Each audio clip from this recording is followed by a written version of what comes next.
Hello, welcome to my YouTube channel called Semper Astra. My name is Maggie, and in today's video I wanted to share with you my experience of first 3 days of training with my new guide dog. My new guide dog is called Wilma, but I'm not going to overuse her name during this recording because I don't want her to think that I am calling her and that I need something from her. So I just wanted to start by saying that I am not a guide dog trainer. I'm only a student, and also I am definitely not the best student in the world. I have a lot of confidence, but I sometimes struggle to follow the details. So technically I am absolutely not the best, and I often need to be reminded by the trainer about technical details, especially to begin with when there is a lot of them. So please don't take this video as a guidance or instructions. I am purely sharing my experience as if I was sharing it with my friends, and I just want to kind of maybe share experience with some people who are considering getting a guide dog, and also with public who is curious about what it looks like. So before I received my guide dog, we were matched, but I will talk about matching process in the separate video. I received my new guide dog on Thursday, and today we have Sunday. And on Thursday, she was brought to my flat where I live currently. And this is new situation for me because my previous trainings took place in a residential setting, and I had 4 trainings. So this is my 4th training, sorry. My first training took place in 2005 with my guide dog Ingmar in the United States. My second training took place in the UK in 2012 with the dog called Phoebe, but sadly Phoebe had a massive problem with her leg and she had to be retired when I think 6 months after I received her.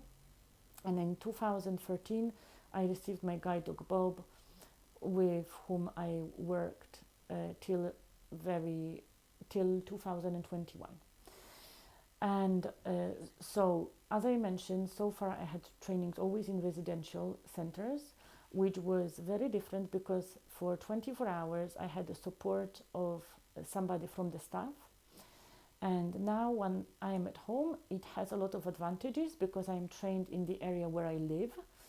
So I am already learning my routes with the dog. But I am left on my own with the dog for most of the day, which initially was slightly anxiety provoking for me because I didn't know the dog so well, right? So I couldn't read, for instance, what does she need from me. So during the initial day, the trainer covered the well-being of the dog. So we arranged where the dog will be sleeping. We arranged that it will be in my bedroom, on her own bed, of course, but further away from my bed so she doesn't get entangled in the chargers where I charge my phone, etc. And then we covered feeding procedure, and I was given a scales because it is very important that the food is measured well. And just for example, my dog is eating 350 grams, and this food is divided for her breakfast, her dinner, and also for treats that we use for working and for training, and also for so-called leisure treats, which I will explain in more details. And I'm very impressed with whole process because in the past I used to feed the dog from like regular bowl, and now apparently, well, I was told, not apparently, but I was advised that research is showing that dogs get better satisfaction from food when they have to work to get their food as if they would be doing in their natural habitat. So normally the dog would hunt or would look for food, and for instance this bowl which I am showing here, but I will describe it for people who can't see. This bowl is not so deep as regular dog bowl. It is more like it is kind of more shallow, let's say, more flat. and it has here divisions that are a little bit zigzaggy. They're like little partitions, you could say, like raised parts. It reminds me of labyrinth, if that makes sense. You know, like a maze where you can walk along very narrow corridors, and the food is falling down to this. I'm using the word corridors, but I don't know whether it is the best description. And the dog has to, with her tongue, to kind of get it out from here. So she feels as if she was like looking for food in the ground. It takes her more time and apparently more stimulation for her brain, which is nicer for her, more satisfying, and kind of it also kind of stimulates her brain in a positive way. The trainer also showed me this, I think it is called snaffle mat. I will show it. It is made by a lady, but you can buy them everywhere online. This is particularly nice. So on the back there is like a net, you could say, but very thick net with like big like round holes, and to these holes there are tied pieces of material that you could in the end compare to the grass blades, but they are like thick, and grass blades are very thin, right? And you hide the food in between these material, let's say in quotes, grass blades, so the dog has to again look for it, which is again mind stimulating. It is more like a game for them, and again they apparently get more pleasure from looking for the food that way, right? I will just put it away. What the school also advise is for the dog to kind of relax and calm. They also advise to freeze some portion of the food. So what you do is you measure first, so you don't go over the limit, so the dog doesn't put on weight. Then you soak the food in boiling water, and then you put this in the toy. In my hands I have a Kong. For people who can't see, Kong looks like a snowman, you could say, with three like parts, and there is a hole in it. You stuff the food here in the hole, and I wrap it in the plastic bag because I don't want any mess in my freeze. And you freeze it, and then the dog licks it out, which again is giving them a lot of stimulation. And I value that a lot, that during this first day we spend so much time covering these things, because I love it that now we put so much more attention to dogs' well-being than probably I would say we did, especially during my first training. But I just want to emphasize, it wasn't out of bad will or anything. Basically research changes, evidence changes. So yes, so basically we have this different method now because we have research about value of this, if that makes sense. And the next thing that we covered was spending the dog, and because I already have experience with dogs, I'm able to clean after my dog, but I still have to learn to read her body language and to know when she's going for number 1 and number 2. So the trainer helped me to go and spend the dog throughout her stay with me here in the flat, so I could learn her movements. And also she helped me to find a safe spot where I can take the dog out. And and also we agreed where I can put the poo away without walking far, because I'm not allowed during first initial weeks to walk anywhere with the dog in the harness, and it is just inconvenient to go far with the cane, if that makes sense.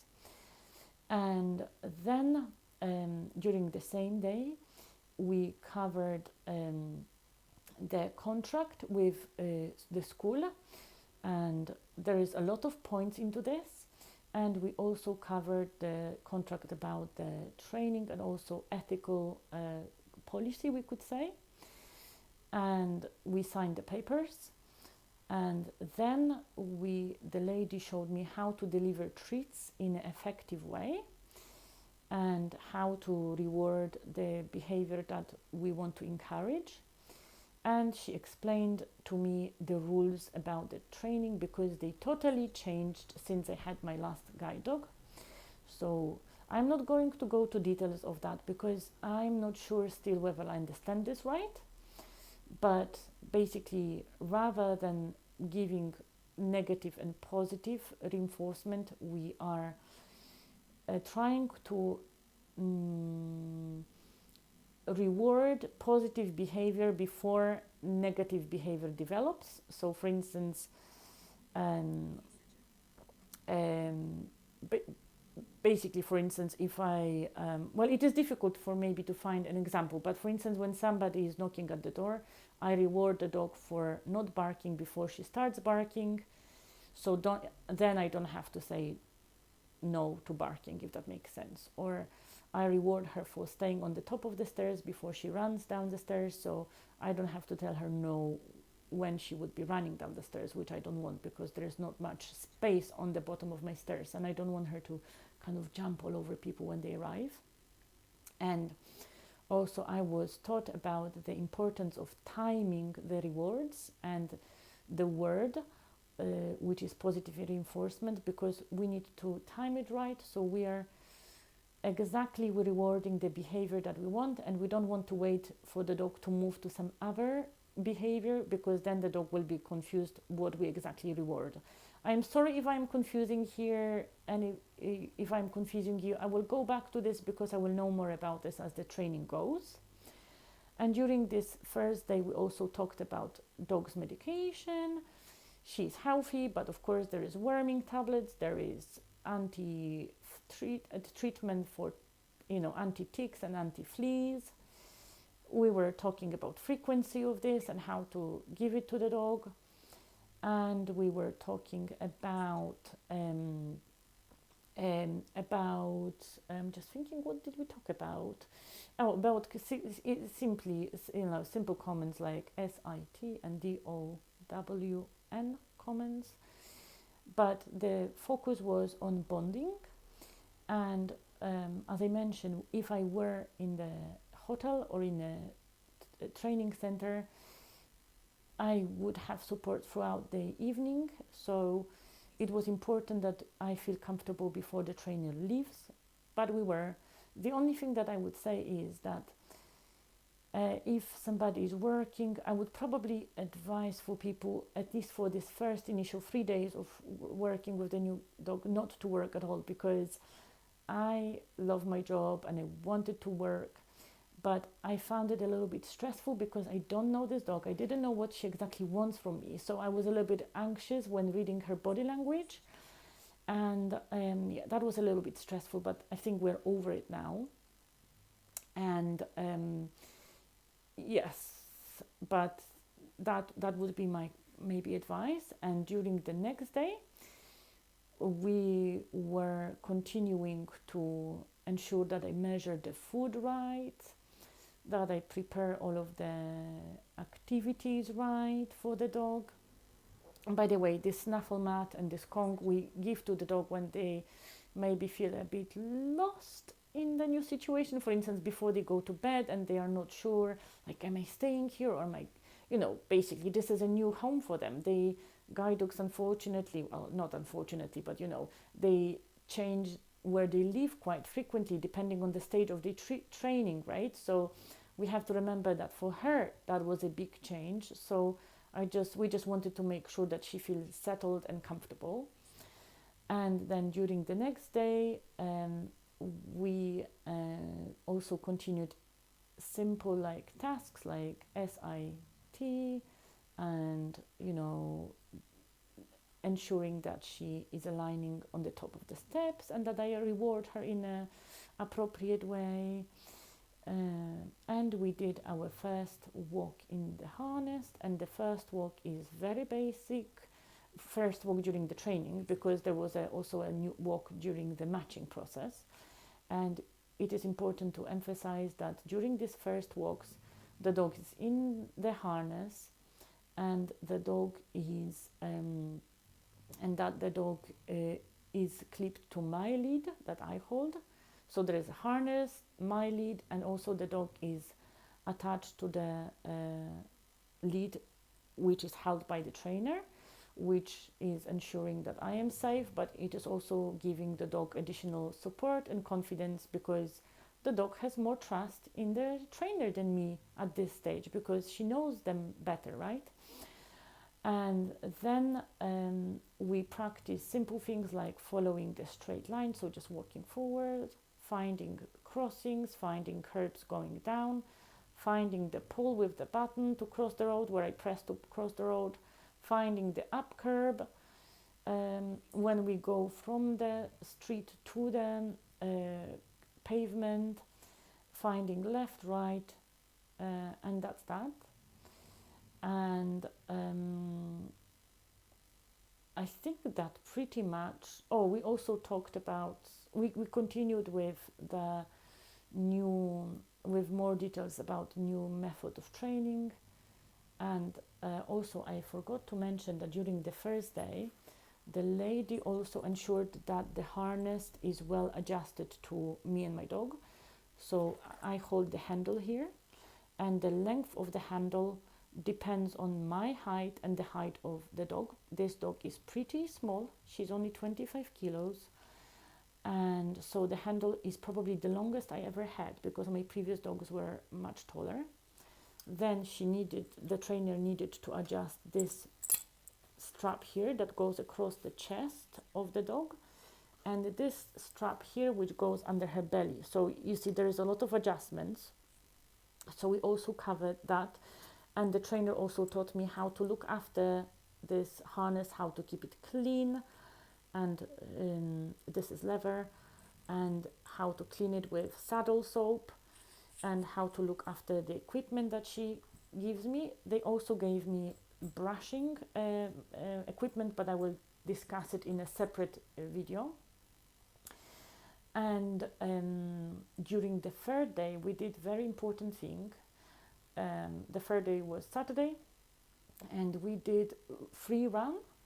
So the trainer is helping me to locate places where I can safely run the dog on my own, so like enclosed spaces. And during the free run, we were training recall, and there is two types of recall, with my voice and with the whistle. And I was also taught how to use high value treats, so the dog has a lot of motivation to come back to me.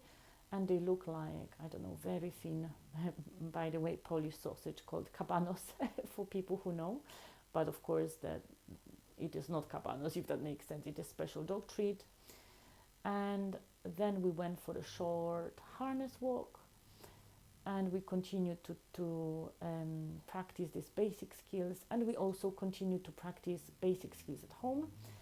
And my favorite new command, which is now included in the training, is touch, where you show the fist like that to the dog, and then you don't have to look for the dog. The dog is taught to come and touch with the nose your hand, so you know where they are, and of course you reward this.